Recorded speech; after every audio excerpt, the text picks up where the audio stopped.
प्रिय छात्रों, आप सभी को आपके अपने YouTube चैनल संस्कार कोचिंग सेंटर में स्वागत है। मैं हूं सत्येंद्र सर और आज आप लोगों को क्लास 10th का सब्जेक्ट फिजिक्स का पहला चैप्टर प्रकाश का परावर्तन, जिसको रिफ्लेक्शन ऑफ लाइट के नाम से जानते हैं, का 19 नंबर सवाल पर हम ध्यान देंगे। इसके पहले वाले वीडियो 18 नंबर में हम अवतल दर्पण द्वारा बने प्रतिबिंब के नियम बताए थे, जो अब उसका फायदा मिलने वाला है।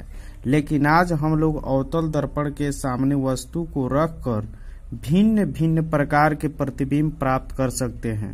इन वस्तु और प्रतिबिंब की स्थिति जानकर आपका ऑब्जेक्टिव क्वेश्चन इस चैप्टर का पूरा हो जाएगा। तो आइए सबसे पहले इस क्वेश्चन को पढ़ देता हूँ। यह क्वेश्चन है, अवतल दर्पण के सामने किन किन स्थानों पर वस्तु को रखकर उसके प्रतिबिंब को प्राप्त किया जाता है। यानी कि अवतल दर्पण के सामने वस्तु को रखे जाएंगे तो उसका प्रतिबिंब कैसे बनेगा, कहाँ बनेगा, किस प्रकृति का बनेगा, उसी के बारे में इस क्वेश्चन में कहा जा रहा है। तो आइए इसके आंसर पर हम ध्यान देते हैं और अच्छे तरीके से शुरू से अंत तक देखेंगे, क्योंकि यहाँ से ऑब्जेक्टिव क्वेश्चन 4 से 5 आप लोगों को बना रहेगा।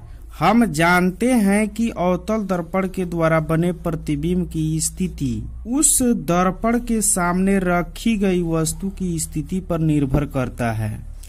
अतः अवतल दर्पण के सामने निम्नलिखित 6 स्थानों पर वस्तु को रखकर उसका भिन्न भिन्न प्रतिबिंब प्राप्त कर सकते हैं। आइए इस चित्र के माध्यम से हम समझने की कोशिश करते हैं और अच्छे तरीके से अगर समझ जाते हैं तो बहुत ही अच्छा होगा।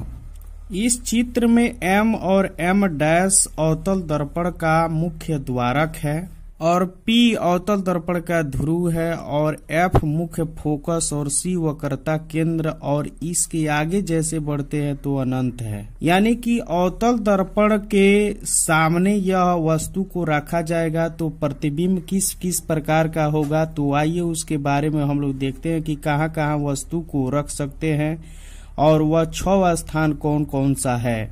सबसे पहले अवतल दर्पण के ध्रुव P और मुख्य फोकस F के बीच में वस्तु रखा जाएगा तो यह पहला स्थिति होगा। दूसरा स्थिति मुख्य फोकस F पर वस्तु को रख सकते हैं। तीसरा स्थिति मुख्य फोकस F और वक्रता केंद्र C के बीच में वस्तु कहीं पर भी रखा जाएगा, यह तीसरा स्थिति हुआ।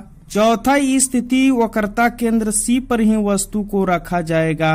पांचवा अनंत और वक्रता केंद्र C के बीच में वस्तु को रखा जाएगा तो प्रतिबिंब कैसा बनेगा, इसके बारे में हम डिटेल्स में पढ़ेंगे। लेकिन हम अभी वस्तु की स्थिति के बारे में बताना चाहेंगे कि वस्तु को कहाँ कहाँ रखा जा सकता है, तब उसके प्रतिबिंब के बारे में हम बताएंगे। छठा और लास्ट स्थिति हो सकता है कि वस्तु को अनंत पर रखा जा सकता है। यानी कि इसकी 6 स्थितियां हुई। सबसे पहला ध्रुव P और मुख्य फोकस F के बीच में रखा जाएगा, पहला स्थिति होगा। दूसरा स्थिति मुख्य फोकस F पर ही रखा जा सकता है वस्तु को। तीसरा स्थिति मुख्य फोकस F और वक्रता केंद्र C के बीच में वस्तु को रखा जाएगा तो यह तीसरा स्थिति होगा। चौथा स्थिति वक्रता केंद्र C पर ही वस्तु को रखा जाएगा तो यह चौथा स्थिति हो जाएगा। और पांचवा स्थिति वक्रता केंद्र C और अनंत के बीच में वस्तु को रखा जाएगा तो ये 5वां स्थिति होगा। और छठा स्थिति वस्तु को अनंत पर रखा जाएगा। इन 6 स्थितियों से बने प्रतिबिंब का हम लोग अवलोकन करेंगे बारी बारी से, तो इस बात को आप लोग ध्यान में रखेंगे। एक और बात बताना चाहेंगे कि यह अवतल दर्पण के सामने का यह क्षेत्र है और यह अवतल दर्पण के पीछे का क्षेत्र है।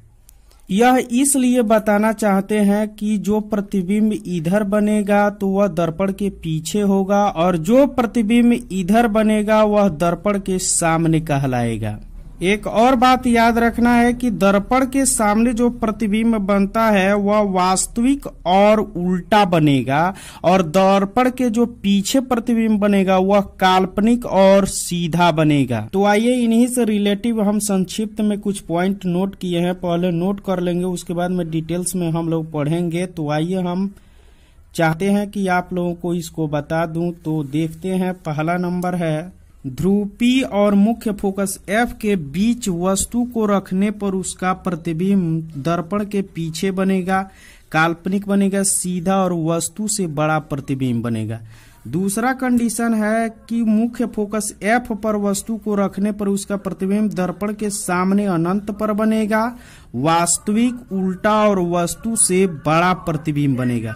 तीसरा पॉइंट है मुख्य फोकस F और वक्रता केंद्र C के बीच वस्तु को रखने पर उसका प्रतिबिंब दर्पण के सामने बनेगा, वक्रता केंद्र और अनंत के बीच बनेगा और यह प्रतिबिंब वास्तविक, उल्टा और वस्तु से बड़ा बनेगा। चौथा नंबर पॉइंट है वक्रता केंद्र C पर वस्तु को रखने पर उसका प्रतिबिंब दर्पण के सामने वक्रता केंद्र C पर ही बनेगा और यह प्रतिबिंब वास्तविक, उल्टा और वस्तु के बराबर प्रतिबिंब बनेगा।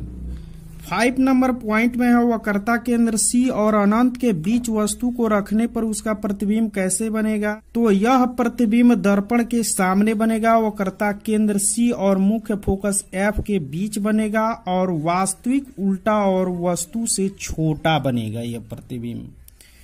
6 नंबर पॉइंट है अनंत पर वस्तु को रखने पर कैसा प्रतिबिंब बनेगा। तो दर्पण के सामने तो बनेगा, मुख्य फोकस पर बनेगा और यह प्रतिबिंब वास्तविक, उल्टा और वस्तु से बहुत ही छोटा बनेगा।